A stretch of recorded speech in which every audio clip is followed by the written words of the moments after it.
la construction aux Philippines. Puis nous avons avec nous Xavier Sauvigné, qui est avocat au barreau de Paris, spécialiste en droit du travail et spécialisé aussi dans la discrimination, qui va aborder et détailler le sujet sensible de la crise sanitaire et des inégalités de genre au travail. Donc nous pouvons d'ores et déjà commencer. Rachel, si tu veux bien nous exposer ces luttes, tu as 15 minutes de parole. Nous t'écoutons. Merci beaucoup, Sandrine. Bonjour à tout le monde. Et merci de m'avoir invité pour cette conférence. Ça me fait plaisir d'être là, d'expliquer à tout le monde, ceux qui nous suivent, nos conditions de travail. En fait, moi, ça fait 17 ans que je travaille à l'hôtel Ibis Les Batignolles et nous sommes en lutte depuis le 17 juillet 2019. Pourquoi nous sommes sortis du silence? Vu nos conditions de travail très, très, très difficiles. Parce que le groupe Accor, qui est la 6e puissance quand même mondiale en France, emploie dans son hôtel de la sous-traitance. Et cette sous-traitance maltraite ces femmes-là. Et la majorité de ces femmes qui font, la majorité de celles qui font le métier, c'est les femmes. C'est pour ça qu'on dit femmes de chambre. Donc, la sous-traitance, vu que nous travaillons avec la sous-traitance nous piétine, la sous-traitance nous écrase, parce que nous sommes des femmes issues de l'immigration, et c'est ce métier que nous savons faire. Nous ne savons pas lire, écrire, et c'est que ce métier que nous savons faire. Même si tu vas en formation, tu vas faire une formation de ce métier, parce que c'est ce que tu sais faire. Tu ne peux pas faire d'autres choses. Donc, aujourd'hui, notre lutte d'aujourd'hui, c'est par rapport à nos conditions de travail, nos revendications. Nous demandons au groupe Accor de nous internaliser parce que la femme de chambre est piétinée avec la sous-traitance. La femme de chambre n'a pas de respect avec la sous-traitance. La femme de chambre n'est pas protégée. Pourquoi nous demandons au groupe Accor de nous internaliser? Parce que nous avons une collègue qui a été violée par l'ancien directeur d'Ibis Les Batignolles, et notre collègue n'a pas été protégée par SN, qui est notre société, et qui sous-traite au sein de Ibis Les Batignolles. Donc aujourd'hui, nous créons nos ras-le-bol pour dire au groupe Accor de nous internaliser, comme ça nous serons protégés si jamais il y a encore ce même viol qui se reproduise à l'hôtel Ibis Les Batignolles.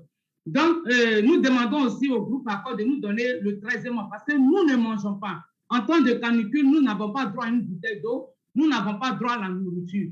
Donc, vous voyez, c'est une maltraitance vraiment qui ne dit pas son nom. Et vu que ce métier de femme de chambre est très difficile, parce que s'il n'y a pas de femme de chambre, il n'y a pas d'hôtel. Parce que les hôtels que vous voyez, les 4 étoiles, 5 étoiles, les duplex, les palaces que vous voyez, c'est nous qui nettoyons. C'est nous qui les rendons propres. C'est pour ça qu'il y a des touristes qui viennent, parce que quand même la France est le pays le plus premier en tourisme en France. Donc, nous faisons un travail très, très, très, très, très difficile. Et derrière, il y a la souffrance. Les insultes ne sont pas payées. Entre le STN, qui est notre société, qui est la sous-traitance au sein de l'hôtel Ibis Les Batignolles, emploie les femmes qui leur donnent un contrat de 4 heures, 5 heures, 6 heures, et qui les font travailler à 7 heures, à plein temps. Et à la fin du mois, on n'a que 1 000 euros, 900 euros, un salaire de misère. Donc, ce travail qui nous rend malades, ce travail qui nous abîme le corps, ce travail qui nous donne des tendinites, des canards capiens, des mal au dos, qui nous détruit le corps. La femme n'a plus son corps qu'elle avait avant à cause de ce métier-là. On demande au groupe Accor de nous baisser la cadence parce qu'on fait quand même 3 chambres et demie de l'heure et on peut faire 17 minutes dans une chambre, souvent même 20 minutes parce que ça dépend du client qui respecte le travail des femmes de chambre. Donc, SN a vu que nous nous demandons trop. Ils ont voulu muter ces personnes qui sont malades, qui ont la tendinite, le canal capien, mal au dos, qui ne leur rapportent plus assez de sous. Ils ont décidé de muter ces personnes-là. C'est comme ça. Vrai. Nous, les femmes, nous n'avons pas, nous ne savons pas nos droits.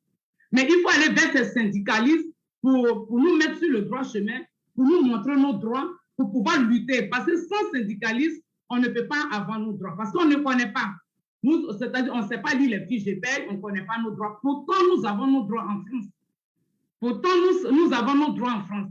Donc, nous sommes allés vers la CGT HPE qui nous tient jusqu'à aujourd'hui dans cette lutte-là. qui est derrière nous jusqu'à aujourd'hui dans cette lutte et qui fait 21 mois. Donc, je profite pour dire au groupe Accord, 21 mois, c'est vrai, nous sommes en chômage partiel, mais nous allons toujours faire nos actions et nous disons au groupe Accord d'arrêter de piétiner les femmes. Parce que dans ce métier-là, les femmes sont vraiment piétinées. Les femmes ne sont pas respectées. Quand les clients même arrivent dans l'hôtel, quand ils voient la femme, ils pensent que c'est leur objet. Ils pensent qu'ils sont libres de faire ce qu'ils veulent au corps de la femme. Et dans ce métier de femme de chambre, ça existe. C'est pour ça qu'aujourd'hui, nous faisons le bras de fer au groupe Accord pour pouvoir avoir un travail de dignité, comment on appelle ça là, de respect. Parce que le travail des femmes de chambre n'est pas respecté. Voilà, la femme de chambre n'est pas respectée. C'est un travail qui est beaucoup invisible. Et aujourd'hui, par cette lutte-là, étant femme, que je suis fière de lutter pour pouvoir visibiliser le travail des femmes de chambre. C'est pour ça que moi et mes collègues, nous allons aller jusqu'au bout pour que le groupe Accord puisse pouvoir régler comment on appelle ça, nos conditions de travail pour pouvoir travailler dans la dignité. Donc, moi, je suis, quand on me demande, je dis oui, je suis féministe parce que on doit être solide, en fait. Il faut que les femmes se lèvent. Il faut qu'en un mot, nous levons parce que la femme, elle souffre beaucoup. Que ce soit dans les hôpitaux, que ce soit dans les restaurations, que ce soit partout où je parle, où la femme est menacée de viol, où la femme est menacée d'esclavagisme.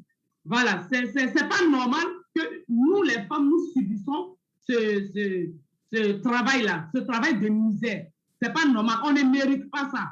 Au contraire, nous faisons un double travail, c'est-à-dire on travaille, matin tu vas au travail, et quand tu rentres chez toi à la maison, tu t'occupes des enfants. Donc ça nous fait double travail. Et si le travail c'est difficile, arriver à la maison encore, tu travailles encore, c'est-à-dire ton corps est vraiment abîmé. Donc nous, vraiment, moi et mes collègues, on tient à cette lutte-là. Et la CGT-HPE, c'est un bon syndicaliste vraiment qui écoute ces personnes-là. Pas des syndicalistes corrompus, excusez-moi du terme, qui au contraire, qui met ces femmes-là dans la boue et du coup, qui dit qu'elles ne savent pas lire, elles ne savent pas écrire. Heureusement qu'il y a des syndicats qui comprennent ces personnes-là et qui comprennent la souffrance et la douleur de ces femmes-là dans l'hôtel, dans les restaurations, etc. Donc, voilà. Donc, nous, en fait, c'est notre lutte. C'est pour ça que ça fait 21 mois. Le groupe Accord qui joue à la sourde oreille, M. Sébastien Bazin qui joue à la sourde oreille de nos revendications. Mais ce n'est pas parce que nous sommes femmes qu'ils vont nous piétiner. Ce n'est pas parce que nous sommes femmes qu'on va dire qu'on n'a pas nos droits. Nous avons nos droits. Nous demandons seulement et simplement le droit de travailler dans la dignité, dans le respect et pouvoir gagner ce que nous méritons dans ce travail. Donc, c'est un peu ça que j'ai à vous dire ce matin. Oui, tout à fait. C'est des conditions terribles et tu les as très, très bien décrites. Donc, merci beaucoup pour cette intervention. Est-ce que Marina, tu es en ligne? Oui, tout à fait. Bon, eh bien, je te laisse la parole. Merci d'être avec nous.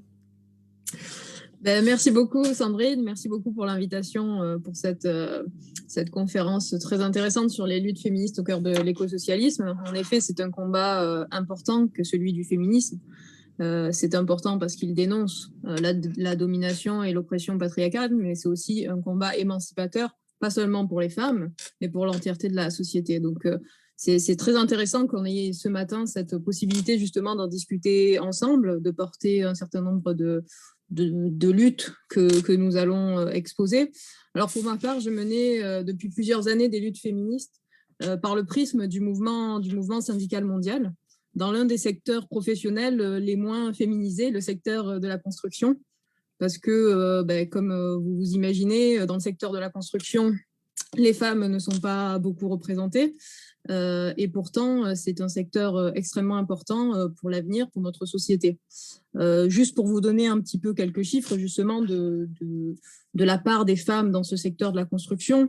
En 2021, nous étions à peu près à 10% de femmes dans le secteur de la construction, sachant que ce pourcentage est encore plus faible si on prend les femmes qui sont en première ligne dans le secteur de la construction, puisqu'on est autour d'à peu près 87% des positions des femmes dans le secteur de la construction qui sont liées à des positions de bureau, dans l'administration, et seulement 2% qui sont sur les chantiers.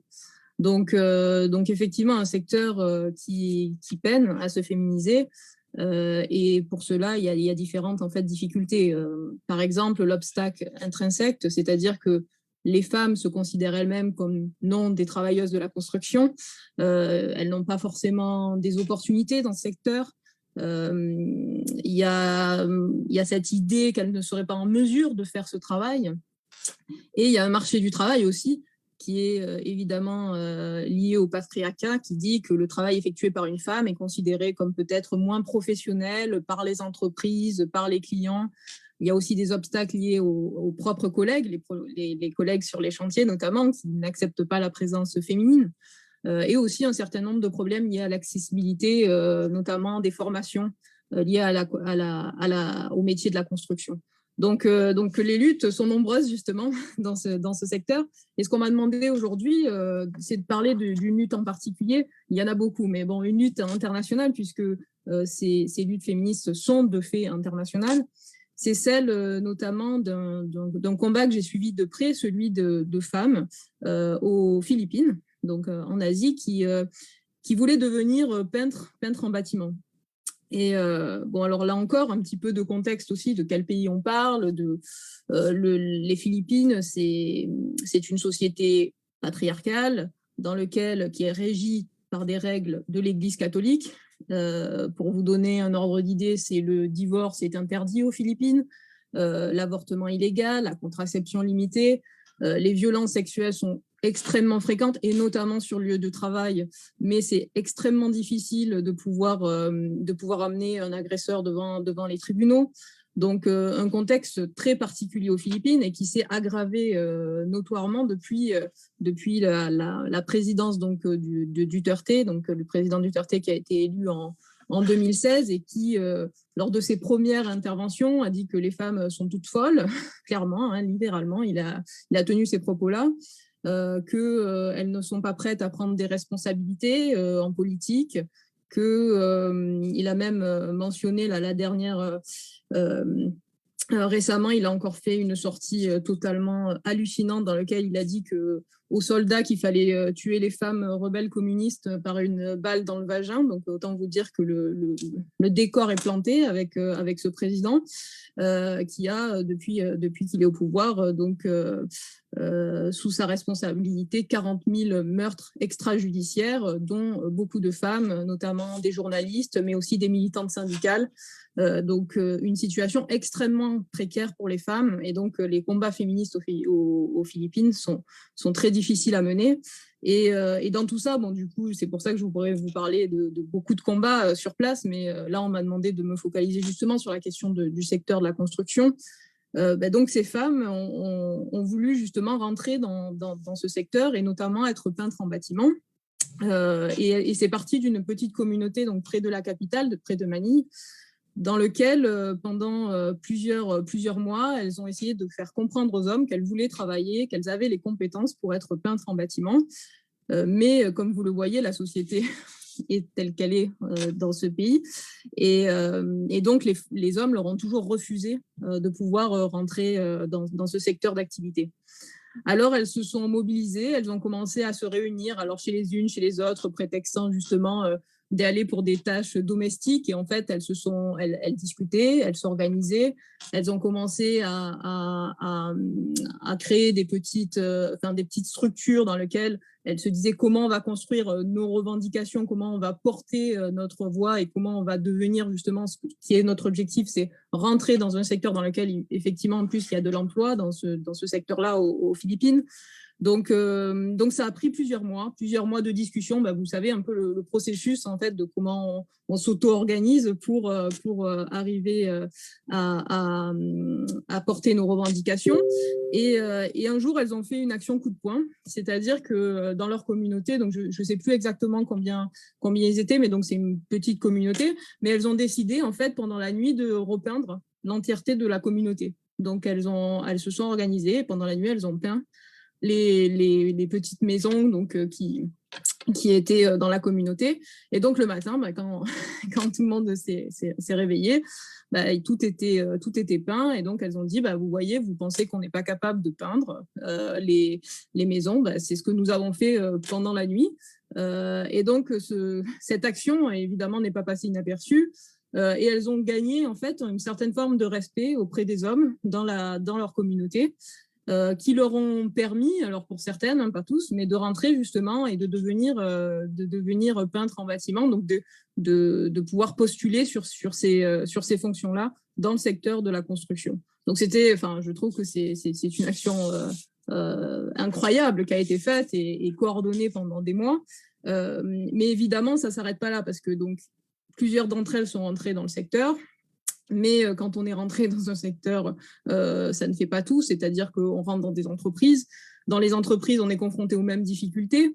Donc, elles ont continué la lutte et elles ont continué à s'organiser. Elles ont notamment créé donc, un syndicat qui était réservé aux femmes, mais qui était affilié évidemment au syndicat, aux grosses structures syndicales nationales aux Philippines, mais c'était un syndicat du secteur de la construction pour les femmes qui travaillent en tant que peintres en bâtiment. Et donc, à travers la structure syndicale qu'elles ont créée, elles ont pu justement construire leurs revendications dans les conventions collectives. Donc, elles étaient dans un processus de construction ensemble de leurs revendications dans un secteur. Elles ont commencé aussi à se former parce qu'il y a des gros problèmes de formation au niveau des Philippines. Donc, celles qui sont rentrées dans le secteur, qui ont pu travailler en tant que peintre en bâtiment, elles ont commencé à former d'autres femmes, des femmes de leur communauté, puis après d'une autre communauté. Donc, elles se sont aussi organisées pour se former, pour transmettre un certain nombre de compétences.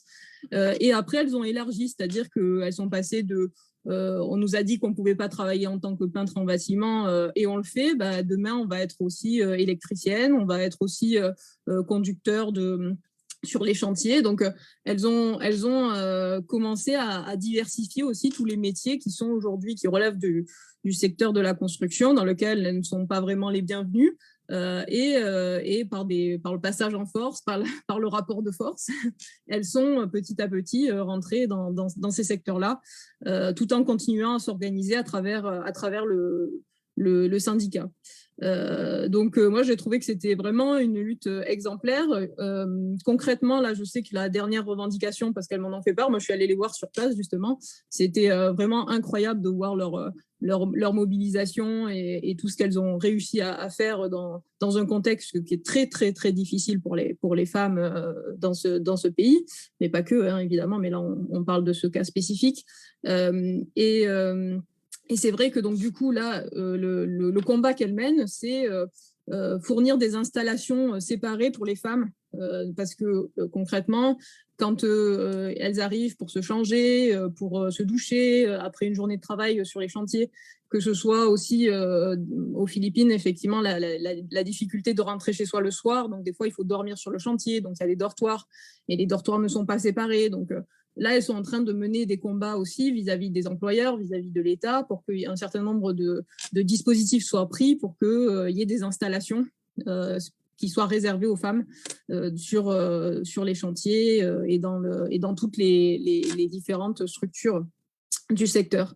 Donc là, elles n'ont pas encore, enfin, c'est une lutte récente qu'elles mènent. Elles le mènent aussi en coordination avec d'autres syndicats, parce que c'est ça aussi, pas des syndicats des Philippines, mais d'autres pays, puisqu'il y a d'autres pays qui se battent aussi pour notamment cette question de fournir les installations séparées pour les femmes dans le secteur de la construction, pour les protéger évidemment dans les dortoirs, éviter qu'il y ait des violences sexuelles notamment, qu'elles aient un espace réservé au niveau sanitaire, etc. Donc ça, c'est vraiment des luttes extrêmement importantes dont on ne pense pas souvent et qu'elles mènent en coordination. Notamment, il y a des syndicats anglais qui sont allés les rencontrer parce qu'ils ont mené des luttes sur ces questions-là en Angleterre. Nous, effectivement, au niveau français, avec la CGT qui s'est pas mal mobilisée aussi sur la question. Donc, une articulation finalement aussi de nos luttes internationales pour arriver à ce résultat qui est effectivement de dire qu'aujourd'hui, une femme a le droit de travailler dans le secteur de la construction si elle le souhaite et qu'elle doit avoir toutes les conditions qui soient réunies pour justement exercer son travail en toute sécurité.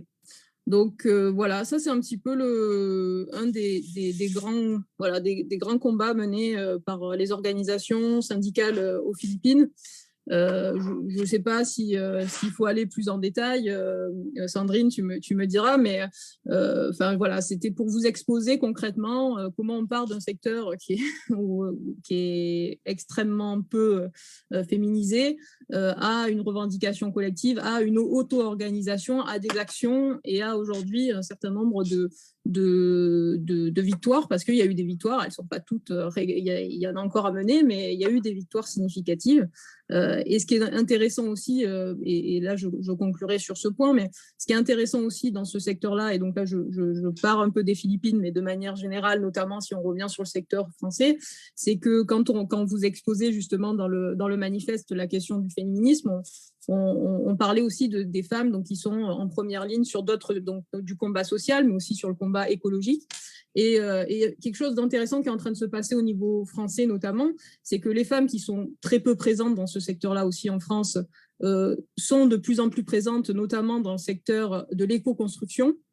Donc ça veut dire que le secteur de la construction, qui est aujourd'hui responsable de 30% des émissions de gaz à effet de serre, donc c'est un secteur extrêmement polluant, est en train d'évoluer et est en train de justement permettre et grâce aux femmes en fait à faire évoluer le secteur, puisqu'elles s'investissent justement dans l'éco-construction avec de nouveaux matériaux, la terre crue, le bois, la paille. Donc elles sont justement dans la transition d'un secteur qui est extrêmement polluant et qui a besoin à un moment d'être repensé pour notre avenir. Donc, c'était juste en termes de conclusion aussi de montrer des luttes qui sont menées au niveau mondial sur les questions dans ce secteur-là, mais aussi de faire un peu la transition sur le rôle qu'elles sont en train d'avoir aussi dans la reconversion d'un secteur qui est extrêmement polluant et qui a besoin à un moment donné d'évoluer, et les femmes ont un rôle central dans cette lutte.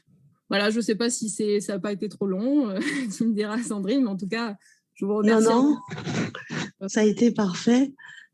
Et vraiment, merci de nous avoir exposé cette lutte à l'international. Et puis, ta conclusion est très intéressante, puisqu'en effet, on voit par là même que le féminisme est vraiment au cœur de l'écosocialisme dans tous les changements que peuvent apporter les femmes, justement, dans tous ces domaines.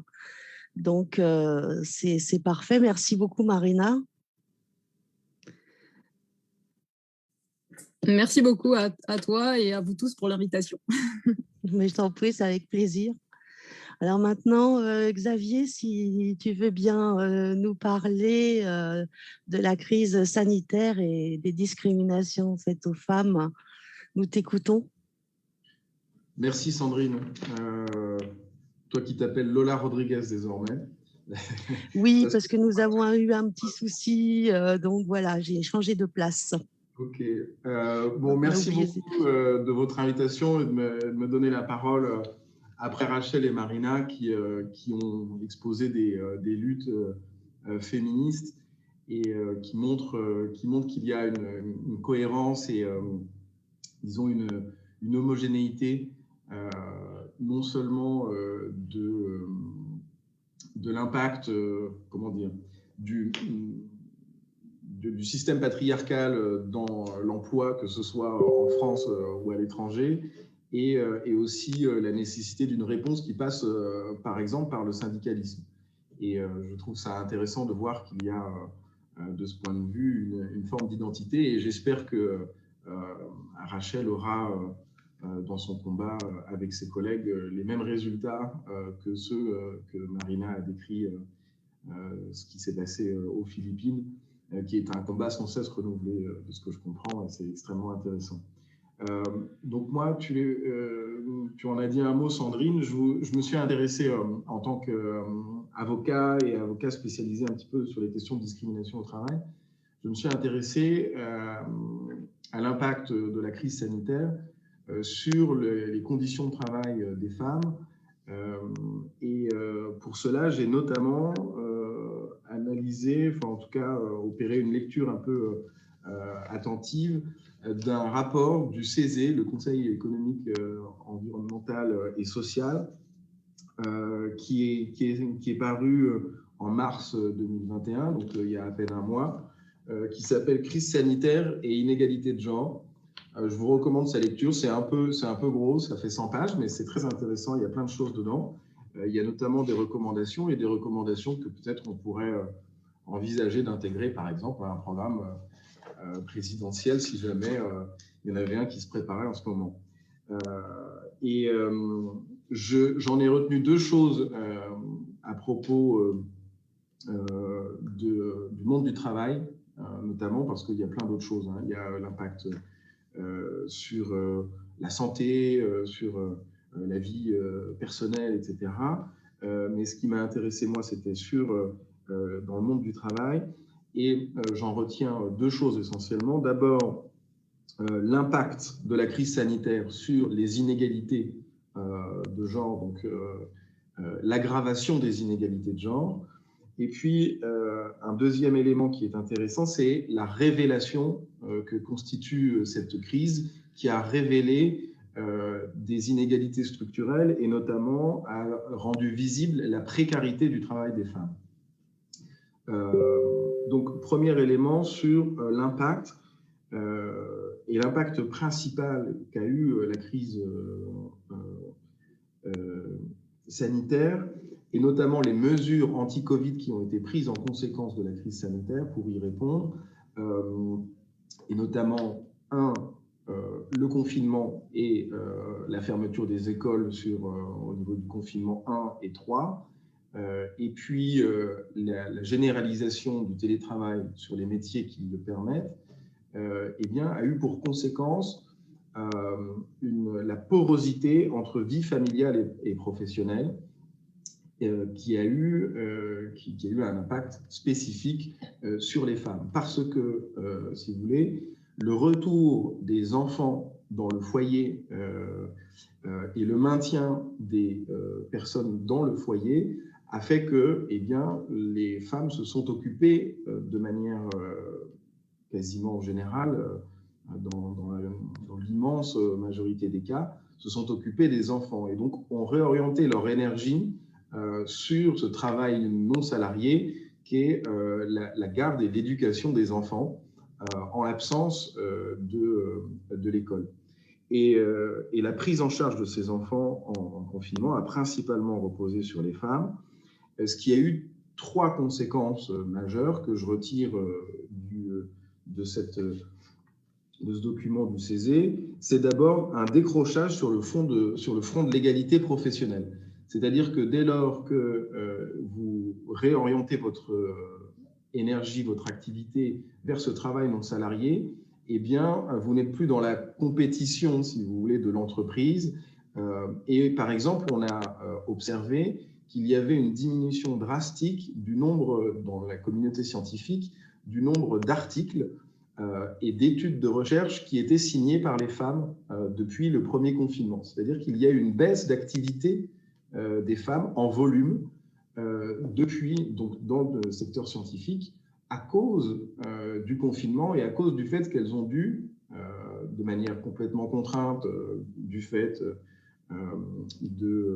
d'inégalités structurelles dans le couple, elles ont été contraintes de porter une attention particulière aux enfants qui étaient restés à la maison et donc n'ont pas pu participer, comme elles le faisaient habituellement, au travail salarié qui est le leur. Donc il y a un décrochage de ce point de vue-là qui est d'autant plus visible que les hommes, eux, qui ont à la maison quelqu'un qui s'occupe des enfants, avaient une expansion de leur travail plus importante encore parce que on l'observe, il y a des conditions en télétravail qui sont plus favorables pour les hommes. Ils ont pu affecter plus de temps encore, le temps gagné sur le transport par exemple, au travail, et donc ont pu se surinvestir dans leur travail salarié, et donc ont pu occuper l'espace. Et on envisage qu'il y ait à ce moment-là un delta qui se creuse, un écart qui est déjà existant, mais qui va se creuser encore à cause de la crise sanitaire. Et de ce point de vue-là, c'est quelque chose d'intéressant à observer et j'espère qu'il y aura des études qui seront menées dans le temps long pour voir à quel point il s'opère un décrochage et de quelle manière on pourrait le corriger. Ça, c'est sur l'égalité professionnelle. Deuxième point, sans vouloir hiérarchiser, hein, j'en fais simplement la liste, c'est la dégradation des conditions de travail des femmes avec donc cette porosité entre vie familiale et vie professionnelle, cette double charge mentale qui leur est imposée, qui a pour conséquence une surexposition aux risques psychosociaux, c'est-à-dire les risques en termes de santé qui sont liés à l'organisation du travail, avec un nombre d'arrêts de travail qui est plus important chez les femmes que chez les hommes, donc des arrêts de travail contraints, et avec un phénomène de dégradation psychologique qui est plus important, qui touche en particulier les femmes en France et aussi dans le monde. Ça, c'est le deuxième point. Et puis, troisième point, c'est l'aggravation du chômage des femmes, chômage contraint, chômage partiel, et puis chômage structurel. Alors, c'est quelque chose qui relève de l'observation et aussi de la prévision, parce qu'en fait, on se rend compte que les secteurs économiques qui ont été impactés le plus drastiquement, si vous voulez, par la crise économique, induite par la crise sanitaire, eh bien, c'est le secteur tertiaire, par exemple, hôtellerie, restauration, et qui sont en fait des secteurs dans lesquels les emplois sont essentiellement ou majoritairement pourvus par des femmes. Et donc, il y a un risque de voir à plus ou moins brève échéance, on parle en général de la fin du mois de l'année 2021, c'est-à-dire au moment où les aides sociales et les aides au secteur privé de l'économie vont s'arrêter, vont se tarir, eh bien, une vague très importante de licenciements et donc de chômage qui va toucher en particulier les femmes. Donc, il y a une situation extrêmement préoccupante de ce point de vue-là, qui est alourdie par la crise sanitaire. Alors, le CESE apporte un certain nombre de solutions, en tout cas des débuts de solutions, qui sont certes incomplètes, mais intéressantes de mon point de vue. D'abord, c'est l'amélioration de la prise en charge financière de la garde d'enfants. Parce que j'ai essayé de le montrer dans ma démonstration, la cause originelle, c'est le retour des enfants dans le foyer.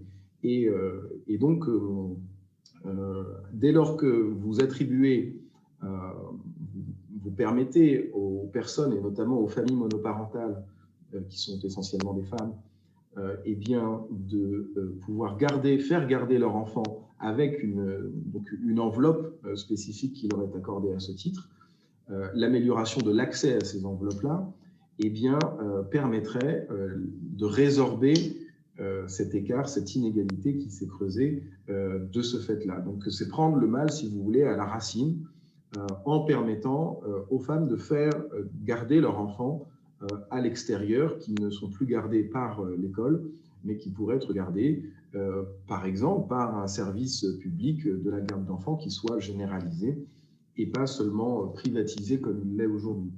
Donc, vous avez cette piste de solution, et puis une autre piste de solution qui relève plus de l'analyse que de la solution. Mais c'est vrai que quand on pose bien les questions, c'est déjà en partie y répondre. C'est établir des études d'impact genrées sur l'organisation du travail et du télétravail. C'est vrai que le télétravail, ça a été un recours massif à un moment donné de la crise qui permettait, si vous voulez, de maintenir l'activité économique en temps de crise. Et de ce point de vue-là, dans l'urgence, c'était quelque chose qui potentiellement se justifie. Néanmoins, il n'y a pas eu d'études d'impact, on n'a pas cherché à comprendre à quel point ce télétravail avait un impact, effectivement, avait des conséquences très lourdes sur les inégalités de genre. Et donc, nous devons collectivement, et l'État doit organiser des études statistiques et qualitatives sur l'impact qu'a pu avoir le télétravail sur l'organisation sociale en général et dans le monde du travail en particulier. Et deuxième point, il me reste 5 minutes, sur la révélation induite par la crise sanitaire sur les inégalités de genre, et notamment, je vous le disais, sur la mise en visibilité de la précarité des femmes. Parce que ce n'est pas un phénomène nouveau que nous observons, nous, au parti de gauche, à la France insoumise, de ce côté-là du spectre politique, mais c'est quelque chose qui a fait l'objet d'une prise de conscience, notamment dans les médias et par la classe politique, de manière plus drastique depuis la crise sanitaire. C'est le fait que, par exemple, les femmes, 70% des travailleurs pauvres sont des travailleuses. 70%, c'est-à-dire quasiment les 3/4. Vous avez 62% des emplois non qualifiés qui sont pourvus par des femmes.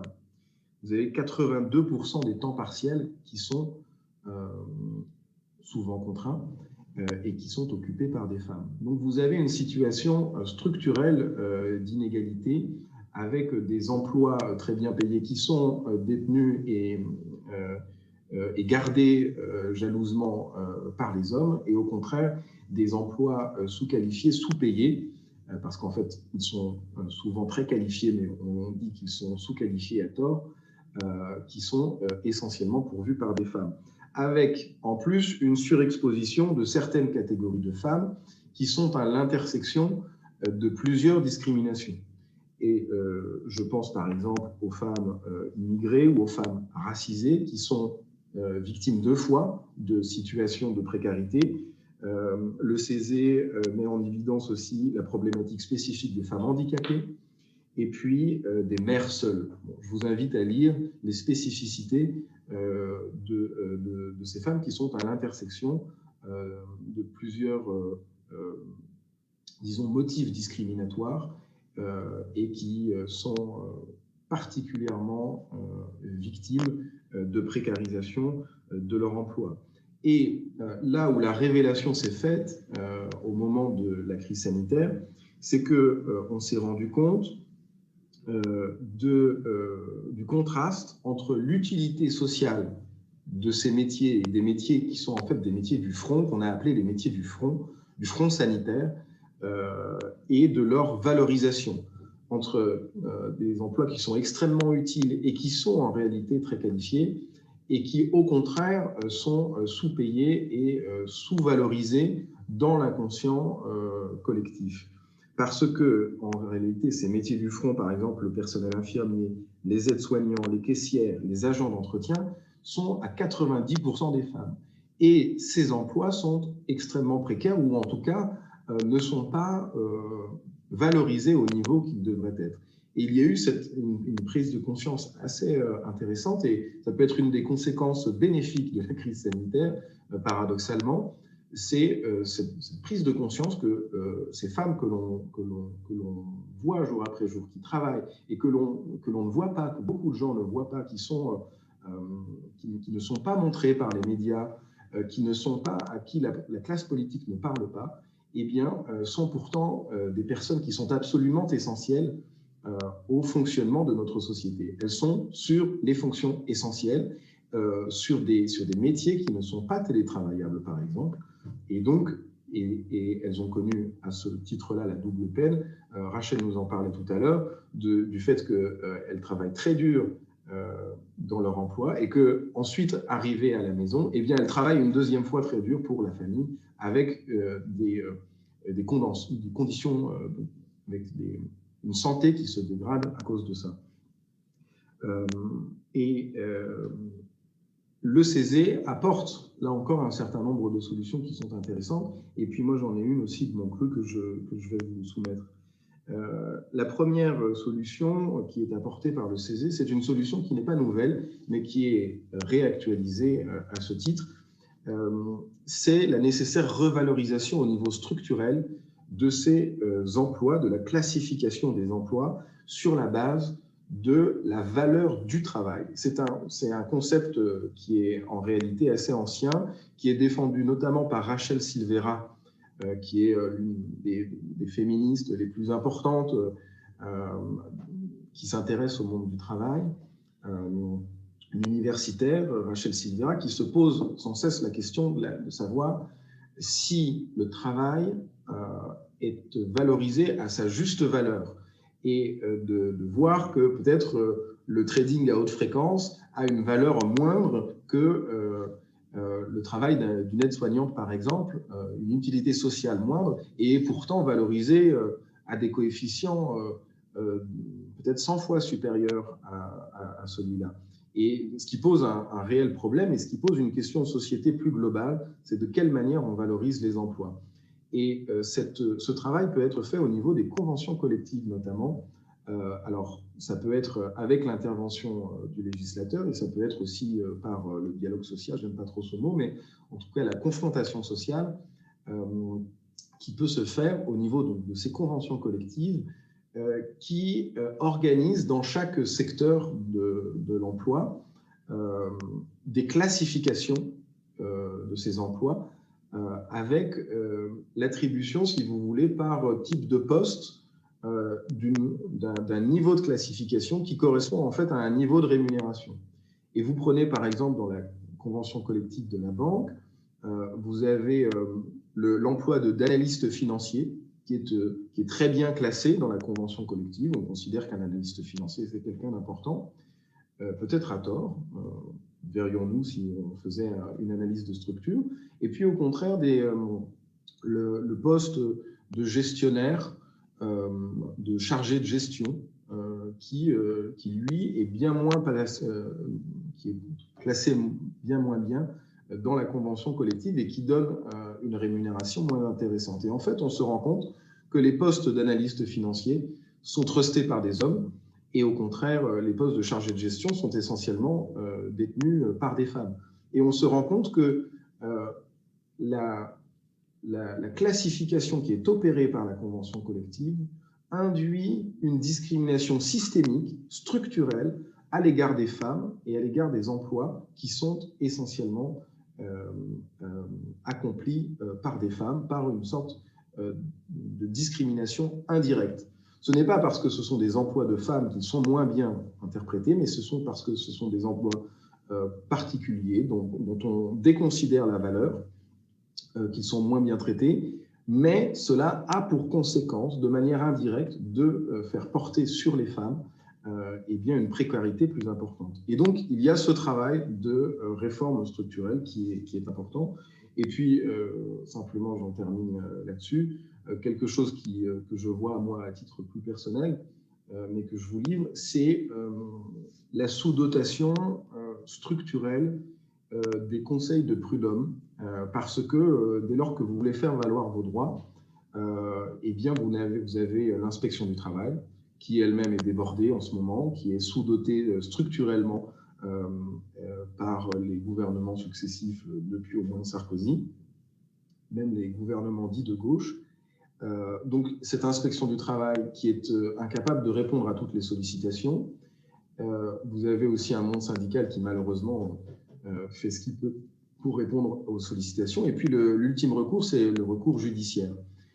Or, les conseils de prud'homme ont été attaqués par différentes réformes de structure, par une sous-dotation systémique, structurelle, en termes d'effectifs, en termes d'argent, en termes financiers, et qui fait que c'est de plus en plus difficile pour les gens de saisir le conseil de prud'homme. Les procédures sont de plus en plus longues, et donc, et ça a un impact indirect sur les femmes, puisque les personnes qui voient leurs droits violés le plus systématiquement, et qui sont les personnes les plus précarisées, et qui auraient le plus besoin de saisir le conseil de prud'homme, sont des femmes, sont des travailleuses, sont des salariés EES.